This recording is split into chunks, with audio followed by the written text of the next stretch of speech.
président de la Fédération autonome de l'enseignement. Alors, la FAE dénonce le fait qu'il y ait des écoles privées qui ne soient pas obligées de garder chez eux des étudiants en difficulté ou des étudiants handicapés. Au même moment, le gouvernement ne se gêne pas pour financer jusqu'à 80 % compte tenu des crédits d'impôt, les écoles privées.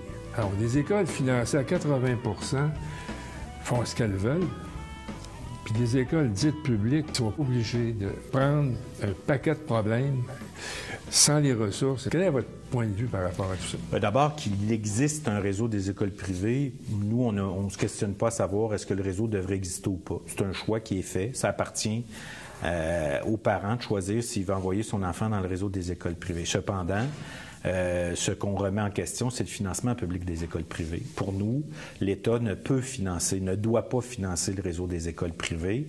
On s'est doté d'un réseau public. L'État doit assumer cette responsabilité-là et financer à la hauteur des besoins le réseau des écoles publiques. Bon an, mal an, les écoles privées siphonnent près d'un demi-milliard de dollars de fonds publics, alors que la quasi-totalité sélectionne leurs élèves ou en éjecte en cours d'année.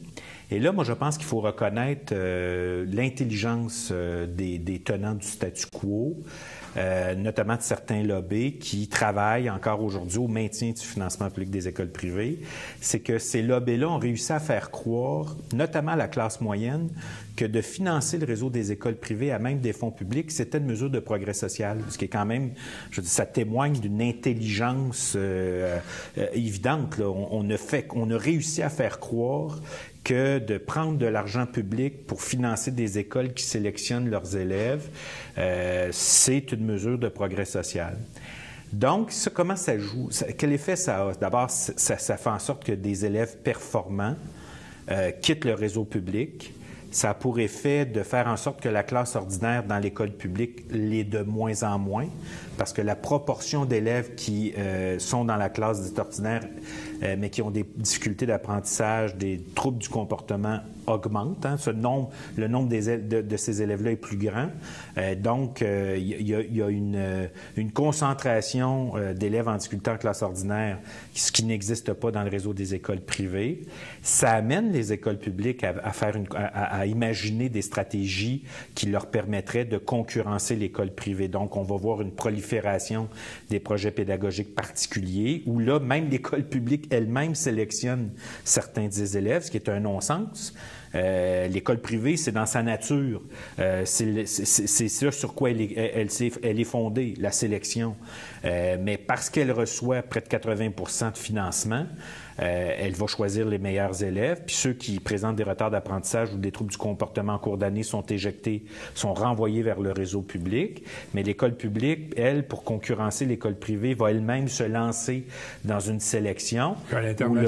L'école internationale, les volets sportifs, les volets. Donc, on est dans cette prolifération-là. On voit dans certains milieux, dans certains quartiers, qu'une école de quartier n'est plus une école de quartier. Ça devient une école à vocation particulière. Et là, donc, des élèves qui, eux, sont pas intéressés par le projet qui est mis en place, eux, doivent être déplacés dans une autre école, alors que c'est pas l'école de leur quartier. Donc, on est dans un cercle vicieux duquel on réussit pas à sortir. Pourquoi? Pas parce qu'on ne connaît pas la solution. La solution, elle est claire, c'est la fin du financement public des écoles privées. C'est par manque de courage politique qu'on se retrouve dans cette situation-là. Pourquoi? Parce que les politiciens profitent du système.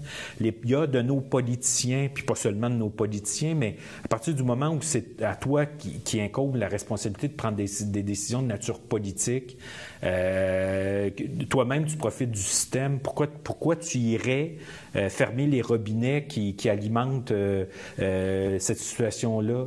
Donc, on se retrouve dans une situation où ceux à qui on a confié la responsabilité du bien commun travaillent ou posent des gestes pour que le bien commun qu'est l'école publique soit considéré comme une marchandise. Pourquoi? Parce que l'école va concurrencer l'autre école. Sur cette question-là, c'est un manque de courage politique.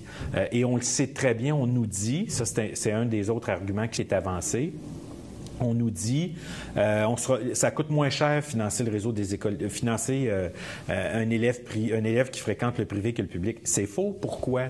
Parce qu'il y a à peu près 100 000 élèves qui fréquentent le réseau des écoles privées actuellement au Québec. Si l'État mettait fin au financement public du réseau privé, il y a environ 50 000 élèves. Les études démontrent que c'est environ 50 000 élèves qui partiraient du privé pour revenir au public. Actuellement, l'État finance 100 000 élèves à près de 80 %. Mais s'il en revenait 50 000, il en financerait 50 000 à 100 %. C'est donc une mesure économique favorable, c'est une mesure d'économie que de mettre fin au financement public des écoles privées. Puis là, on nous dit aussi un autre argument qui est avancé. Oui, mais on ne pourrait pas accueillir...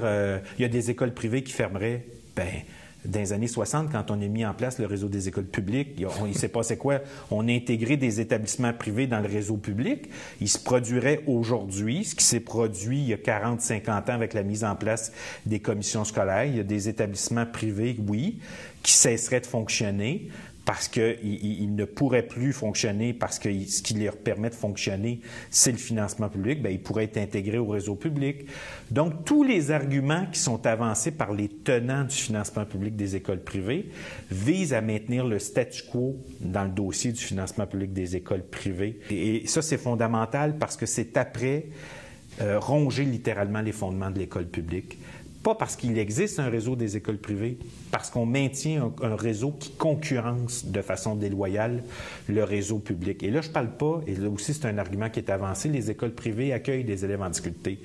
Ce qu'on ne dit pas quand on dit ça, c'est qu'il y a des écoles privées qui sont subventionnées à 100 %, qui ont des mandats, par exemple le Centre académique Fournier, Peter Hall, qui sont des écoles privées qui reçoivent des élèves handicapés et pour lesquels ils sont financés à 100 %. Ces écoles-là pourraient être de toute façon intégrées dans le réseau public. Moi, quand je parle des élèves en difficulté dans le réseau privé, je parle de ces élèves-là, mais les établissements d'enseignement privé, pour donner l'impression qu'ils accueillent des élèves en difficulté, parlent de ces élèves-là, alors que ça n'a rien à voir, là. Il y a des écoles privées au Québec qui sélectionnent leurs élèves sur la base des résultats qu'ils obtiennent. Et si l'élève présente des troubles d'apprentissage ou des troubles du comportement, il est renvoyé vers le réseau public. C'est une injustice qui mériterait d'être dénoncée tous les jours. Mais on est en présence d'un manque de courage politique parce qu'il y a des gens qui trouvent avantage à la situation.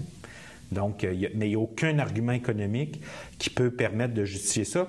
Et c'est tellement vrai que c'est une entreprise, les écoles privées, hein, c'est une entreprise privée, que quand on demande au ministère de l'Éducation d'avoir les états financiers des établissements d'enseignement privé, on se fait répondre qu'on ne peut pas nous les fournir puisque ce sont des informations de nature commerciale. Alors que les établissements d'enseignement privé prétendent être des organismes à but non lucratif. Mais c'est impossible de mettre la main sur leurs états financiers parce que ces états financiers-là contiennent des informations de nature commerciale. Les écoles privées, c'est une business.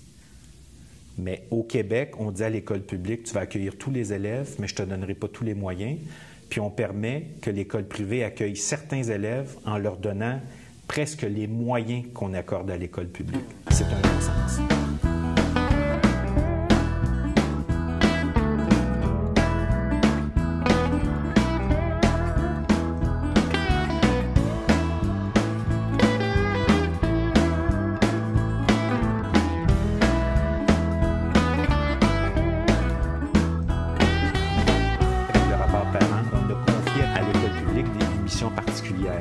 Permettre à des gens qui autrement n'auraient pas pu d'accéder à un bagage culturel commun. Et ce bagage culturel commun-là, il est fait de connaissances, de savoir. Maintenant, on peut se questionner à savoir est-ce que le bagage culturel commun reproduit des schémas déjà organisés? Oui. Le programme de formation de l'École québécoise, il traduit une vision, il traduit une pensée, il traduit une idéologie. Mais pour moi, cette idée-là de l'école, c'était le lieu de l'émancipation. Le lieu qui permet à ceux qui n'ont pas la chance autrement d'être autre chose que ce que le destin leur a réservé d'être. Donc, pour moi, l'école, ça a toujours été ça. C'était un lieu où tu vas donner les moyens intellectuels à ceux à qui t'enseignes de réfléchir, de remettre en question, de contester. Donc, pour moi, ça allait de soi. Maintenant, on est à ce moment-là au balbutiement de la réforme qui va nous être imposée par le gouvernement de Lucien Bouchard avec Pauline Marois. Et donc, là, il y a un changement de paradigme. Là, on passe d'un modèle où le prof est au centre parce que c'est lui qui transmet, à un modèle où c'est l'élève qui est au centre et qui supposément va apprendre par lui-même. Hein. On est dans la logique du socio-constructivisme. Là. Et ça, pour moi, ça a été un choc. Moi, je pense qu'à ce moment-là, il y a une remise en question des fondements de l'école publique. On s'éloigne de sa mission, de la mission que la réforme de la Révolution tranquille va lui avoir confiée, et elle commence à ce moment-là à être au service d'une vision utilitariste. Et il faut se rappeler qu'à ce moment-là, on est dans la lutte au déficit zéro. C'est Lucien Bouchard qui est premier ministre, qui va littéralement assécher les ressources qui vont permettre à l'école d'assumer ses responsabilités. Puis par où il va passer? Par la mise à la retraite de milliers, pas seulement de profs, mais de milliers de personnes dans le réseau de l'éducation qui vont quitter avec une expertise, avec une expérience, une sagesse. Ces gens-là, pour beaucoup, avaient contribué à construire l'école voulue par la Révolution tranquille. Ce rêve-là qu'on s'était donné il y a 50 ans avec le rapport parent, ce regard-là, cette nécessité-là de défendre l'école publique, bien, ils vont partir avec. Donc, on se retrouve dans un contexte où on est dans une logique d'atteinte de déficit zéro, on remet en question les fondements de l'école publique, on remet en question les rôles qui ont été dévolus à la fois aux parents, aux élèves, aux profs, et là, pour moi, c'est le début du démembrement de l'école publique tel qu'on l'a voulu, là. Et ça, j'en suis conscient. Moi, je participe à des rencontres parce que là, je suis délégué syndical, je suis élu à l'exécutif du syndicat, si ma mémoire est bonne, en 95 ou en 96. Donc, assez tôt dans ma carrière de prof, je vais, oui, m'impliquer, mais je vais aussi assumer des responsabilités syndicales et je participe à des rencontres et durant laquelle on est quelques-uns à sonner l'alarme en disant il y a une vision utilitariste de l'école qui est après se mettre en place à partir du moment où c'est l'OCDE, parce qu'à l'époque c'était à la mode, là, il fallait que tout le monde s'appuyait sur l'OCDE. L'OCDE le dit. L'OCDE le disait parce qu'elle avait une vision marchande de l'école. L'école, comme la santé, c'est un bien de consommation, ça coûte quelque chose. Et donc, on est dans ce climat-là qui est après se mettre en place. Et on est quelques-uns seulement à ce moment-là à questionner. Puis moi, je reste convaincu, si la réforme de l'éducation a pu être imposée, c'est parce que le gouvernement a pu compter sur une silence du parti du mouvement syndical. Il y a des syndicats, il y a des représentants syndicaux qui refusaient d'analyser les fondements idéologiques de cette réforme-là, parce qu'ils disaient, écoutez, on en voulait une réforme, on en a eu une. Et quand on regarde la réforme, ça n'a rien à voir avec les conclusions des États généraux qu'avait mené Jean Garon à ce moment-là, qui a été nommé ministre par Jacques Parizeau. Mais là, lui-même le reconnaissait. À partir du moment ce que lui avait imaginé, c'est pas ce qui s'est produit. Et donc, Pauline Marois qui va lancer la mise en place de la réforme. François Legault qui va carrément la faire vivre, cette réforme-là. Puis il ne faut pas l'oublier, on est à la fois dans une logique d'atteinte du déficit zéro. On a modifié la politique d'adaptation et d'intégration des élèves en difficulté. Donc, il faut de plus en plus les intégrer en classe ordinaire, sans qu'il y ait les services, sans qu'il y ait les ressources. On va donc, à la fois pour des raisons idéologiques, mais des raisons budgétaires, littéralement affaiblir l'école publique dans ses fondements. On ne lui permet plus, encore aujourd'hui, mais à ce moment-là, on ne lui donne plus les ressources pour assumer ses fonctions. On dit cependant à l'école publique, tu vas assumer toutes les responsabilités, tu vas accueillir tous les élèves, mais on la prive des ressources, des moyens. Donc, ça commence à ce moment-là. Et ça va en partie conduire un groupe de syndicats à se questionner sur leur affiliation à ce moment-là. Donc, très tôt, au milieu des années 90, il y a les germes de ce qui va se vivre 10 ans plus tard avec la création de la Fédération autonome d'enseignement.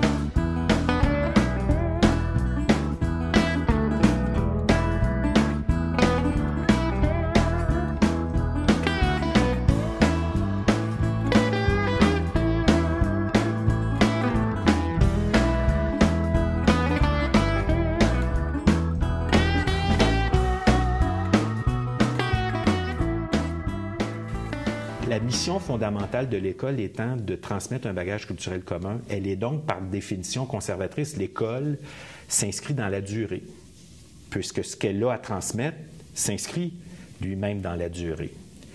Et là, on a tendance parfois à opposer les profs les uns contre les autres en disant « tu es d'une tendance progressiste ou tu es dans une tendance conservatrice ». Ce n'est pas les profs qui sont responsables de ce qu'ils transmettent. Il y a un choix qui est fait via le programme de formation de l'École québécoise. Cependant, les profs ont l'obligation d'être critiques, ont l'obligation de pouvoir porter un regard, d'analyser qu'est-ce qu'on me demande de faire, qu'est-ce qu'on me demande de transmettre. Moi, je ne suis pas d'avis que l'école est par définition changeante. Moi, je pense qu'elle s'inscrit dans la durée. Donc, parce qu'elle s'inscrit dans la durée, elle est faite pour durer. Il faut qu'elle dure, parce qu'autrement, il y a quelque chose qui est un peu contradictoire. Ça ne veut pas dire qu'il n'y a pas des projets qui vont naître, qui vont essayer de rebrasser cette idée-là, avec toute la question des écoles dites alternatives, où on va vouloir, puis c'est très louable, on va vouloir rejouer un peu les fondements, les replacer, en faire autre chose de l'école. Moi, je n'ai pas de problème avec ça.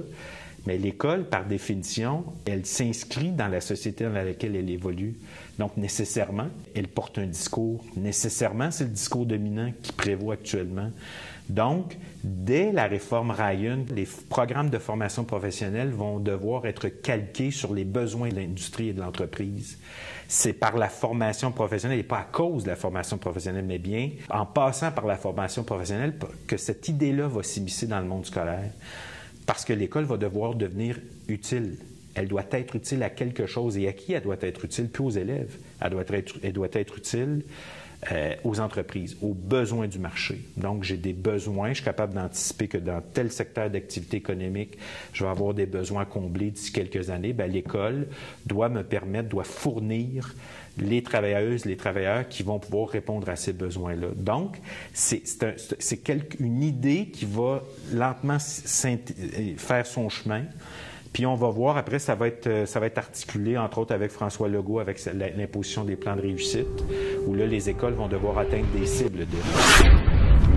Puis là, donc, si tu n'atteins pas tes cibles de réussite, c'est parce que tu ne mets pas en place les moyens que tu dois mettre en place pour les atteindre. Le financement qui joue, on n'en tient pas compte. On ne tient pas compte du fait que tu es dans un milieu socio-économiquement défavorisé.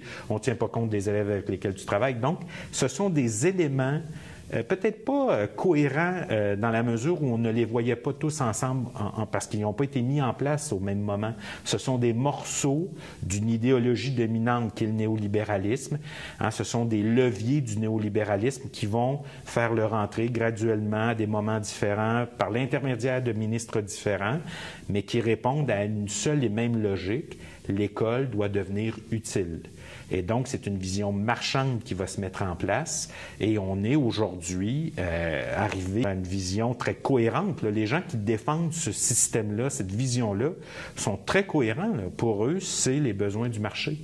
Et les élèves pour lesquels on n'est pas capable de fournir tous les services, bien, on va les diriger vers des métiers semi-spécialisés.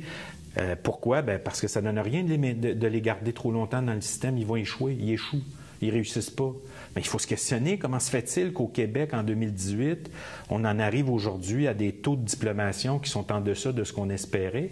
Bien, c'est parce que dans les années 90, on a mis en place les éléments d'un discours qui allait permettre de remettre en question la mission de l'école, remettre en question le rôle des profs, remettre en question la place des élèves, la place des parents, la place de l'entreprise. Donc, on est aujourd'hui...